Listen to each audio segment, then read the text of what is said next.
ہر کوئی یہ بول رہا ہے کہ میں رسول اللہ صلی اللہ علیہ وسلم سے محبت کرتا ہوں، لیکن اپنے نبی کی سنتوں کو کتنے لوگ لے کر چل رہے ہیں؟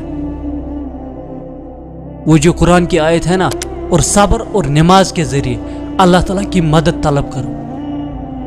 اس کے بعد اللہ تعالیٰ نے فرمایا یہ مشکل کام ہے، ساتھ ہی پھر فرمایا الا علی الخاشعین، لیکن یہ ان لوگوں کے لیے مشکل کام نہیں ہے جو ڈرتے ہیں۔ اور اس کے بعد فرمایا الذین یظنون انہم ملاقو ربہم، وہ لوگ جنہیں یہ یقین ہے کہ انہیں مرنے کے بعد اپنے رب سے ملاقات کرنی ہے، وَأَنَّهُمْ إِلَيْهِ رَاجِعُونَ، اور یہ کہ انہیں لوٹ کر اپنے رب کے پاس ہی تو جانا ہے۔ اور یہ بات یاد رکھنا، جو اللہ تعالیٰ کے نیک بندے ہوتے ہیں نا، انہیں ہر نیک کام میں آخرت کا اجر نقد نظر آتا ہے۔